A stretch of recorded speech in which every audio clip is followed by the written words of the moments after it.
नहीं, यहाँ पे काम सही नहीं है या मजदूरी वगैरह सही नहीं मिलती, ऐसा करते हैं शहर चले जाते हैं घर बेच के।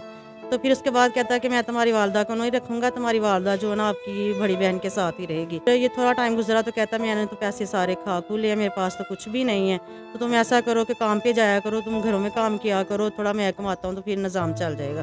घर में पंखा नहीं, कोई चारपाइयाँ नहीं बैठने वाली, सब कुछ जो है ऐसे ही थोड़ा थोड़ा के बेच दिया, खा लिया। बहुत बुरी नज़र रखते हैं, आते जाते देखते हैं, ताने कसते हैं। जिन घरों में काम करने जाओ वो भी अच्छी नज़र से नहीं देखते। कोई कहता है शादी कर लो, कोई कहता है बच्चे छोड़ के आ जाओ, कोई कहता है बच्चे लेके आ जाओ, कोई कहता है शादी कर लो, कोई बस इस तरह के ताने। तो बाद में कोई कौन सहारा देता, कोई भी सहारा नहीं देता। तो बस फिर इसी बातों पे लड़ाइयाँ शुरू होगी कि मैं गलत काम की डिमांड करते थे। बस वो उनका मतलब तो यही था ना कि जाओ जहाँ से मर्जी कमा के ला के आओ, तुम्हारा मसला है।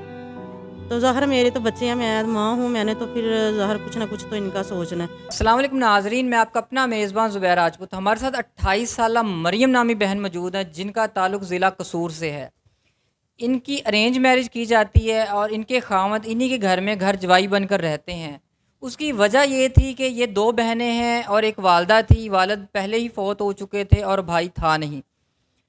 इनके साथ इनके शौहर का रवैया कैसा था और इनका जो घर बेच के वो खा जाता है और उसके बाद इनके साथ क्या होता है, ये सारी स्टोरी इन्हीं से जानते हैं। और ये आजकल किस हाल में है, गुजारा कैसे कर रही हैं, इनसे बात करते हैं। अस्सलाम वालेकुम। वालेकुम सलाम। जी बहन, बताइएगा कि आपने बताया आपकी शादी हुई तो आपके शौहर घर जवाई आपके पास ही रहते थे, क्या वजह थी? अपना घर नहीं था उनका? मेरा नाम मरियम है, मेरी 28 साल एज है। हम दो बहनें थी और वालिद का इंतकाल हो चुका था, तो मेरी वालदा ने ना पहले बड़ी बहन की शादी कर दी, उसके बाद मेरी शादी कर दी। जब मेरी शादी कर दी तो बिल्कुल तनहा हो गई वो, तो उन्होंने सोचा कि मेरा तो कोई बेटा ही नहीं है। तो फिर मेरे साथ उन्होंने मशवरा किया कि आप ऐसा करो कि अपने शौहर से बात करो, उसको मनाओ, मना के तो घर ले आओ, तो ये लोग घर भी तो आप लोगों का ही है, तो यहाँ मेरे साथ रहो, मुझे सहारा मिल जाएगा। तो वो शौहर को साथ मैंने बात की है, उनको मनाया है, मना के तो घर ले आई हूँ। तो वो थोड़ा टाइम रहा है, बहुत अच्छी ज़िंदगी गुजरी थी। उनका काम भी चल रहा था, दिल लगा के काम भी कर रहा था। और फिर उसके ज़हन में पता नहीं क्या रिश्तेदारों ने मैंने बात डाली या उसके खुद ज़हन में आई कि घर तो इन्हीं का ही है, ऐसा ना हो कि बड़ी बहन ये घर खा जाए या उसका शोर खा जाए। तो मैं कहता हूँ कि मैं इतने टाइम से अब रह रहा हूँ, 2-3 साल से आपके घर में हूँ, तो अब ऐसा करें कि आप ये घर जो है ना मेरे नाम लगा दें। और डिमांड करना शुरू कर दिया, तंग करना शुरू कर दिया। तो पहले तो मेरी वालदा नहीं मानी, कहती कि दोनों बेटियों का घर है। तो ये छोड़ के चले गए हैं, फिर इन काफ़ी टाइम बाहर रहे हैं, फिर इनको मनाया, मना के लेके आए हैं, फिर घर जो है इनके नाम कर दिए। फिर काफ़ी टाइम तो आप मजबूर हो गए ना, कोई आपको हाल नज़र नहीं आया? हाँ, तो मेरी बहन ने भी कहा कि कोई नहीं, चलो हमारा भाई तो कोई है नहीं है, घर में कोई आसरा नहीं है, तो चलो हमारी अम्मी को भी आसरा मिलता रहेगा, तो कोई बात नहीं, आप लगा दें नाम। तो फिर उसके बाद उनके नाम लगा दिया। फिर काफ़ी 2-3 साल बहुत अच्छे गुजरे हैं, ठीक ठाक, काम पे जाना, काम, घर भी मेरी माँ को अपनी माँ समझना। फिर आहिस्ता आहिस्ता ना उन्होंने कहा कि नहीं, यहाँ पे काम सही नहीं है या मजदूरी वगैरह सही नहीं मिलती, ऐसा करते हैं शहर चले जाते हैं घर बेच के। तो मेरी वालदा को मनाया, मना के तो फिर घर से कौन से शहर जाने का बोलो? इधर लाहौर आने का, कसूर से कह रहे थे कि इधर लाहौर ना सिटी में चले जाते हैं, तो वहाँ काम वगैरह मिल जाएगा। ये चुबुर्जी वाली साइड पे हमारे रिलेटिव्स भी हैं, तो कहते हैं कि वहाँ पे कोई घर देखते हैं, तो फ़िलहाल रेंट पे रहेंगे, फिर अपना ख़रीद लेंगे। तो वो हमें रेंट पे घर लेके दिया, तो उसके बाद ये हुआ है कि खुद जो घर के पैसे थे सारे खा पी के तो फिर बाद में कहता जब घर बेचा है तो फिर लाहौर शिफ्ट हुए आप?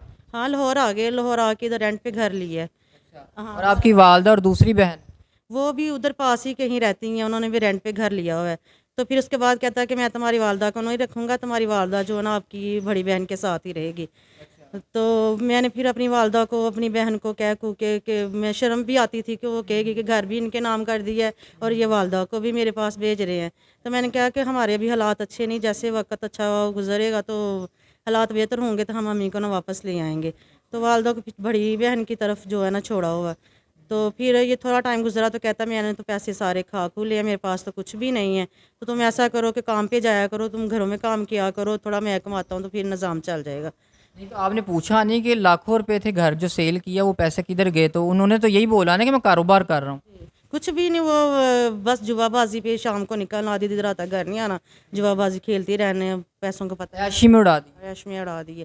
फिर बाद में मुझे कहना शुरू हो गया कि ये बिल नहीं दिए जा रहे, किराया नहीं दिया जा रहा, घर की सौ ज़रूरत की चीज़ें हैं, घर में पंखा नहीं, कोई चारपाइयाँ नहीं बैठने वाली, सब कुछ जो है ऐसे थोड़ा थोड़ा के बेच दिया, खा लिया, ने के चक्कर में, के लालच दे दे के ये कर लेंगे वो कर लेंगे।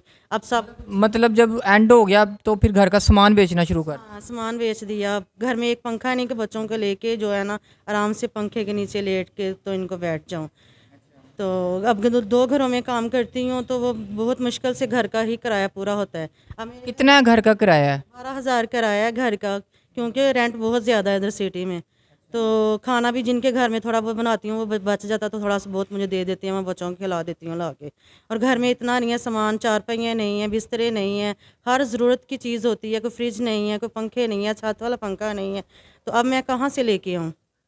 बहन अगर घर में कुछ भी नहीं है तो सोती कहाँ है, कैसे गुजारा कर रही है? बस ऐसे ही फर्श पे बस धो लेती हूँ, बच्चों को लटा लेती हूँ, या छत पे चले जाते हैं, छत पे रात को सो जाते हैं, तो काम पे चले जाती हूँ, बच्चों को थोड़ी देर बहन की तरफ जाके थोड़ी देर छोड़ आती हूँ। बस इस तरह निज़ाम चल रहा है, बहुत मुश्किल हालात हैं। खावंद कहाँ गए हैं छोड़ के आप? खावन चले गए हैं, खावन का कुछ पता ही नहीं है। कितना अरसा हो गया आपको छोड़ के जा चुके? वो हो गया है तकरीबन 5-6 माह हो गए उनको गए हुए हैं। हाँ, कोई फ़ोन, कोई राबता, कोई मामला? कोई भी नहीं है। ये मेरा बेटा 3 माह का है और मेरा बड़ा ऑपरेशन होता है, मेरी भाजी ने सारा खर्चा किया, उन्होंने उठाया, वो हॉस्पिटल लेके गए हैं, उन्होंने संभाला है सारा। तो बहन जो दो घरों में काम करती हैं उससे तो आप रेंट नहीं दे सकती, तो कैसे निज़ाम चला रही हैं? खाना पीना कैसे कर रही हैं? बिजली का बिल कैसे देती हैं? मालिक मकानों का रवैया कैसा आपके साथ? वही तो बता रही हूँ कि खाने को तो कुछ भी नहीं है, बस जिनके घर काम पे जाती हूँ उनका थोड़ा बचा जो खाना होता है वो ले आती हूँ, उनको खिला देती हूँ। और रेंट वगैरह का बहुत मुश्किल से बस अदा हो रहा है क्योंकि छत मैंने रखनी है, ज़्यादा छत के बगैर तो गुजारा नहीं है। और बिजली का बिल भी, जो कोई चीज़ होगी घर में तो बिजली का बिल आएगा ना। तो मुझे तो शिद्दत से ज़रूरत है कि मुझे चारपाइयों की ज़रूरत है, मुझे पंखे की ज़रूरत है, बर्तनों की ज़रूरत है, ताकि मैं अपने बच्चों को छत के नीचे लेके सुकून से इनको 3 टाइम का खाना खिला सकूँ। तो बहन आजकल का जो हमारा माशरा है और ऊपर से लाहौर शहर हो, यहाँ पे अकेली रह रही हैं बच्चों के साथ, तो जब काम करने घर से बाहर निकलती हैं तो लोग आपके ऊपर कैसी नज़र रखते हैं? बहुत बुरी नज़र रखते हैं, आते जाते देखते हैं, ताने कसते हैं, जिन घरों में काम करने जाओ वो भी अच्छी नज़र से नहीं देखते। तो अब मजबूरी है, क्या करना है, बच्चों का पेट भी तो पालना है ना। किस तरह की ऑफ़र्स करते हैं? बस कोई कहता है शादी कर लो, कोई कहता है बच्चे छोड़ के आ जाओ, कोई कहता है बच्चे लेके आ जाओ, कोई कहता है शादी कर लो, कोई बस इस तरह के ताने। तो बाद में कोई कौन सहारा देता? कोई भी सहारा नहीं देता। मैं अपने बच्चों को स्कूल में दाखिल नहीं करवा सकी, घर का निज़ाम नहीं पूरा चल रहा, तो मैं बच्चों को स्कूल में क्या पढ़ाऊँगी। बहन को गलत काम की भी कोई ऑफ़र्स करते हैं लोग पैसों के एवज़? बहुत बस ताने कसते हैं, वाजे देते हैं, बस बहुत बुरे हालात। आपको पता है कि लोग किसी को भी नहीं छोड़ते। अच्छा, आपने बहन लास्ट टाइम बताया कि आपके घर जब लास्ट टाइम आपके खामंद आपको छोड़ के गए हैं तो आपकी किस बात पे लड़ाई हुई थी जो छोड़ के चले गए? वो बस यही कहता था जहाँ से मर्ज़ी कमा के लेके आओ, तुम्हारा काम है, तुमने जैसा भी काम करना है, ये तुम्हारा मसला है, तुम जाओ तो कमाई करके लेके आओ, मैं जो है ना मैं घर में ही रहूँगा, मेरे से नहीं होता। तो खुद सुबह उसने निकलना है, रात गए तक उसने वापस आना है, जुआ खेलना है, जो पैसे थे वो उड़ा वो आया, तो आके फिर मांगेगा खाना दो ये वो, बस फिर इसी बातों पर लड़ाइयाँ शुरू होगी कि मैं गलत काम की डिमांड करते थे? बस वो उनका मतलब तो यही था ना कि जाओ जहाँ से मर्ज़ी कमा के ला के आओ, तुम्हारा मसला है। तो ज़ाहिर मेरे तो बच्चे हैं, मैं माँ हूँ, मैंने तो फिर ज़ाहिर कुछ ना कुछ तो इनका सोचना है।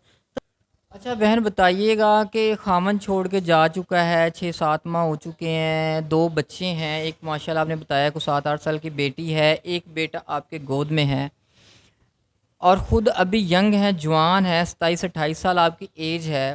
तो बहन मुस्तकबिल के बारे में क्या सोचा है? कैसे गुजारा होगा? कैसे अकेली औरत गुजारा करेगी?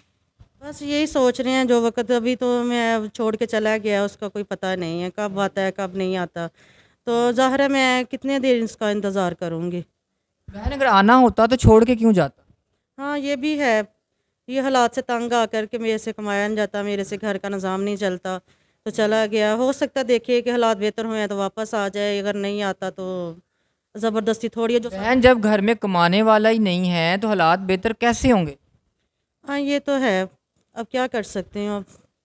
अच्छा बहन, मुझे ये बताइएगा कि आपकी वीडियो पूरे दुनिया में देखी जा रही है, ओवरसीज़ पाकिस्तानी भी देख रहे हैं, यूरोप ममालिक में, दुबई, सऊदीया वगैरह में देखी जा रही है, और हमारे ओवरसीज़ पाकिस्तानी भाई बड़े अच्छे अच्छे जो है ना लोगों की हेल्प करते हैं हमारी वीडियोस देख के, और हमसे रब्ता भी लोग करते हैं।